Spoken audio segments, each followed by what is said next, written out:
और मुझे तो लगता था कि शायद इस बार वो ईवीएम की अर्थी क्या जुलूस निकालें। ईवीएम ने उनको चुप कर दिया।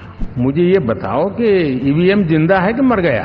हम दुनिया के सामने भारत को भी बदनाम कर लें, ये षड्यंत्र का हिस्सा था दोस्तों।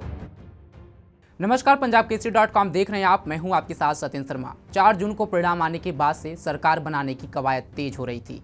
एक तरफ इंडिया अलायंस की बैठक चल रही थी तो दूसरी तरफ एनडीए अलायंस की बैठक चल रही थी।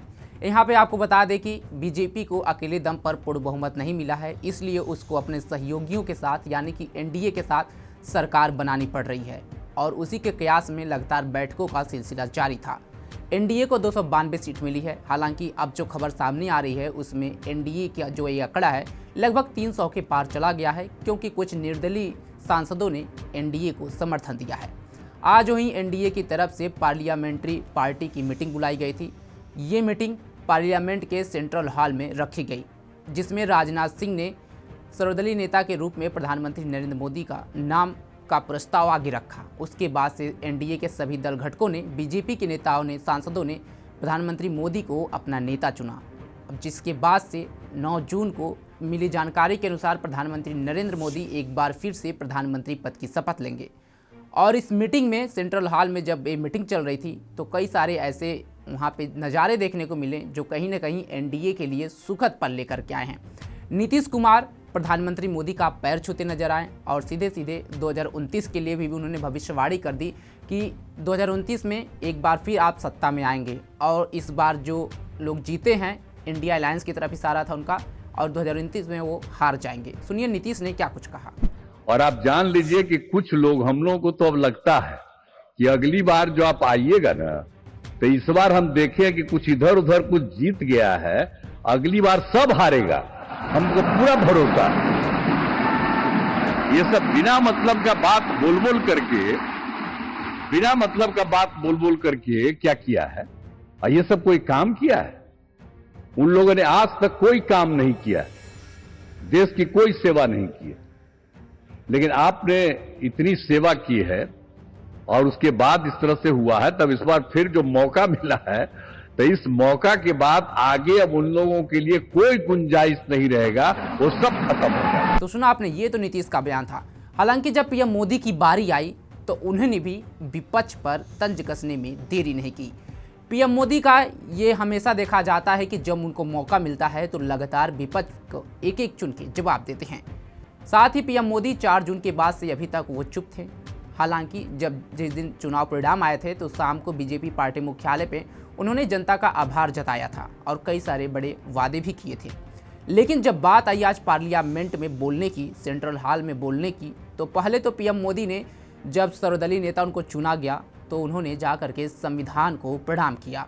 उसके बाद भाषण के दौरान उन्होंने ईवीएम का सवाल उठा दिया और ईवीएम पर तंज कसते हुए विपक्ष पर निशाना साधा और कहा कि 4 जून के बाद मैं अपने काम में लग गया था परिणाम आने के बाद से, लेकिन मैं अपने दोस्तों से, अपने जो साथी कलीग थे उनसे पूछा कि किसी से पूछना कि ईवीएम जिंदा है या मर गया। सुनिए पीएम मोदी ने ईवीएम को लेकर विपक्ष पर क्या कुछ कहा। साथियों,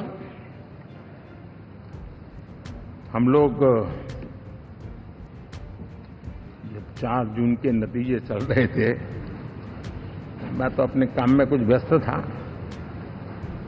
बाद में फोन आना शुरू हो गए,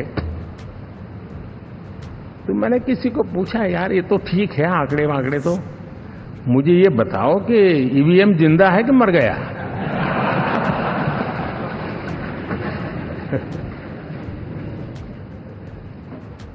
क्योंकि ये लोग तय करके बैठे थे कि भारत के लोकतंत्र और लोकतंत्र की प्रक्रिया के प्रति विश्वास ही लोगों का उठ जाए, और लगातार ईवीएम को गाली देना। और मुझे तो लगता था कि शायद इस बार वो ईवीएम की अर्थी क्या जुलूस निकालेंगे, लेकिन 4 जून शाम आते आते उनको ताले लग गए, ईवीएम ने उनको चुप कर दिया। ये ताकत है भारत के लोकतंत्र की, ये ताकत है भारत की निष्पक्षता की, ये भारत की ताकत है भारत के चुनावी तंत्र की, चुनाव आयोग की। और मैं मानता हूं कि ये आशा करता हूं कि 5 साल तो अब ईवीएम शायद मुझे नहीं सुनाई देगा, लेकिन जब 29 में हम जाएंगे तो फिर से शायद ईवीएम को लेकर के नाचने की शुरुआत करेंगे क्योंकि इनके सुधरने की संभावनाएं बहुत कम है। आप देखिए, चुनाव के समय मैंने पहली बार देखा, शायद हर तीसरे दिन इलेक्शन कमीशन के काम में रुकावट आए, इसके लिए सुप्रीम कोर्ट के दरवाजे खटखटाए गए, भांति भांति की एप्लीकेशन, और एक ही टोली थी।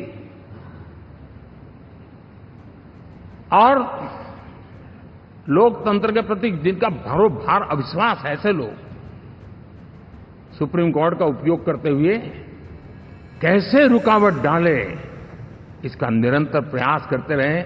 और चुनाव आयोग की ताकत का एक बड़ा हिस्सा अदालतों में इस पीक अवर्स में, चुनाव के पीक अवर्स में,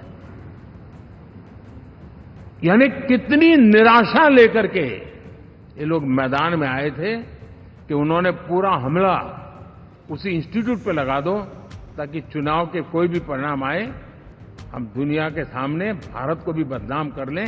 ये षड्यंत्र का हिस्सा था दोस्तों, और कभी भी देश उनको माफ नहीं करेगा। तो सुना आपने, पीएम मोदी एक एक करके कई सारे सवाल विपक्ष पर दागे और कहा कि अभी तो ये ईवीएम पे चुप है, 5 साल तक ईवीएम लगभग जिंदा रहेगा, सोया रहेगा, और जब उन 2029 के चुनाव में हम फिर सामने आएंगे तो हो सकता है फिर से ये लोग ईवीएम का राग अलापने लगेंगे।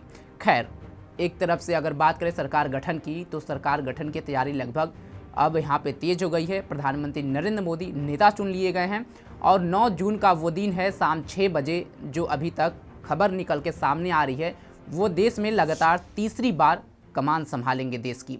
और अगर ऐसा होता है 9 जून को, वैसे ये होने वाला ही है, तो वो देश के पहले प्रधानमंत्री पंडित जवाहरलाल नेहरू की बराबरी कर लेंगे, क्योंकि जवाहरलाल नेहरू एक ऐसे प्रधानमंत्री थे जिन्होंने लगातार 3 बार देश की सत्ता पे काबिज हुए थे वो, और देश के प्रधानमंत्री बने थे। और उसके बाद है जब देश की सत्ता पर लगातार कोई प्रधानमंत्री तीसरी बार यहाँ पे सत्ता पे काबिज होगा, वो है प्रधानमंत्री नरेंद्र मोदी।